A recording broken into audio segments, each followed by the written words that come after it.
determining that Boko Haram has technically, in fact, beyond technicality, Boko Haram has been degraded, has actually been defeated. I think that what we're dealing with, from all of the things that are emerging lately, is that Boko Haram has just become a generic term, to describe the kind of criminal activity and terrorism that is cross-border happening in the Lake Chad Basin area. You can see operationally that from the operations that are carried out by the terrorists themselves, they mostly target foodstuff and livestock. So it's economic motive there. I'm not saying all that is all that, but when they raid, they don't seek the conversion of people to their own creed or their sense of their own religion. So that's the important point to make.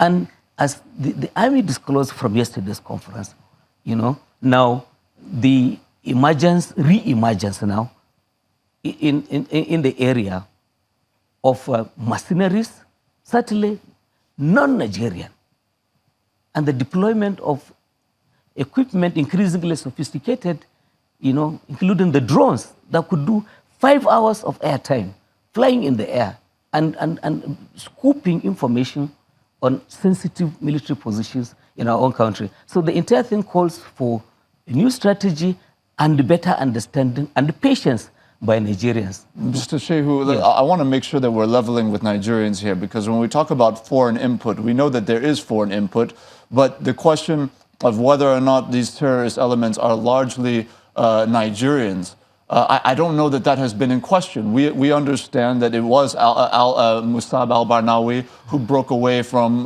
the initial Boko Haram threat as we knew it before to work with some of these foreign elements to develop the Islamic State of West Africa, loyal to Abu Bakr al-Baghdadi. Now, in view of that, the elements remain Nigerian and they remain Boko Haram elements even if they're under a new guise or a new name. So if you're saying that Boko Haram has been technically defeated or you're saying they're degraded, those are two different things. Have they been just degraded, or can you still say that they are technically defeated? As I said earlier, there is no question, absolutely no question about the fact that Boko Haram has been technically defeated. This country faces threat from forces that are foreign, and all of the efforts of the president over this time to explain the global nature of the threat we face. And I'm sure people have been pretending as if they don't want to understand. It's very clear, and graphically it's been shown how all of these things have, flowing out of Iraq, Syria, where the United States had led forces and they have defeated ISIS, and then the Libyan situation where they just made the place ungovernable, and so therefore ISIS has moved over there, and then there has been this streaming of not only weapons but fighters from these kind of places, all of them looking at weak points, ungoverned spaces across the Sahel, and part of which they are converting to their own use for training and for launching attacks against countries. That's exactly where I wanted to go. What exactly is the level of sophistication? When we talk about weapons, you referred to drones earlier. Are these just visual reconnaissance drones? Are these weaponized drones? I mean, what has been seen in terms of the capacity of the enemy combatants on the field? No, the disclosure yesterday was of reconnaissance drones. Nobody spoke not weaponized drones. No, nobody spoke about weaponized drones. That they overflew military locations and they had staying power of up to 5 hours. Why are we still getting reports that from Nigerian soldiers that have been recorded, essentially alluding to the notion that they are still outgunned in some of these areas in terms of having inferior equipment, artillery, to that of the enemy at this stage of the game, after all of these years of hearing about how we hear that, President Muhammadu Buhari, the federal government, has come out to say that the president has been adamant about ensuring that the Nigerian military has all of the equipment it needs, that it has the latest in some of these weapons technology. But we're not hearing that from the soldiers recently. Why is that?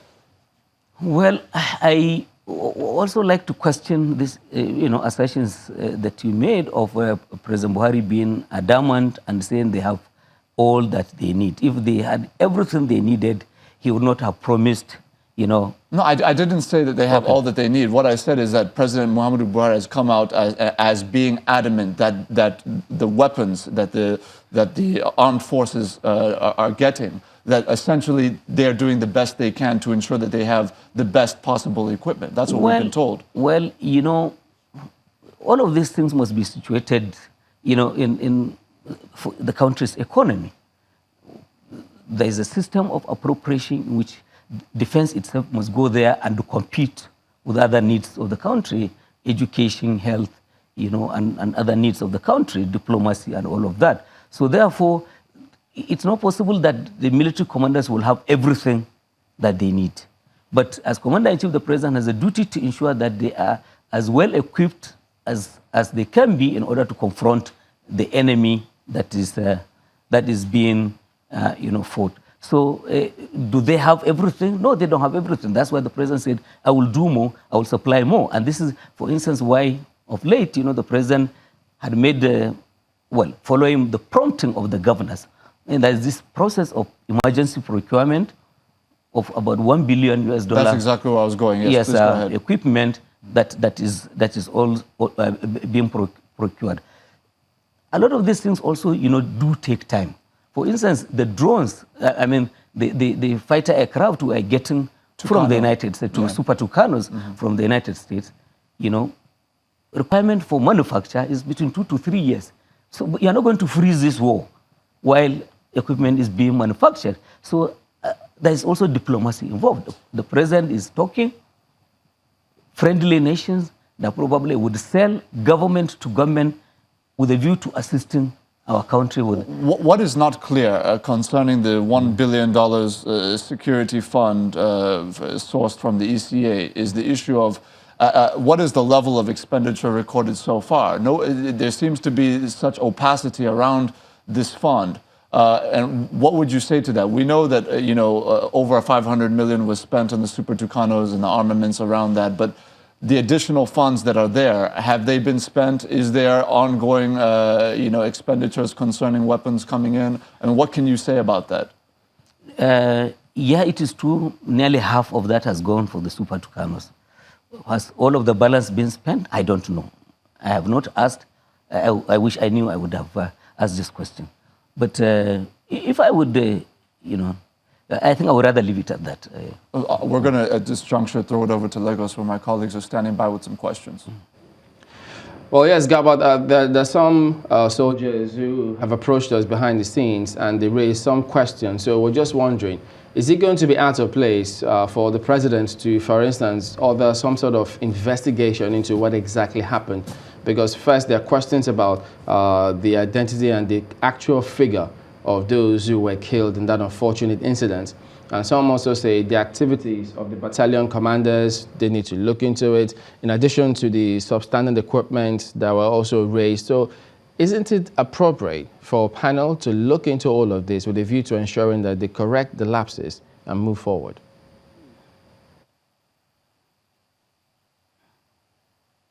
I would not say so. I would not suggest. I would not agree that this is necessary. I would think that if that is done, it will be an unnecessary distraction on the forces who are fighting hard with their own lives to safeguard this country. I think that on the basis of the need to know, the armed forces have made, by yesterday, it was clearly disclosed that we had lost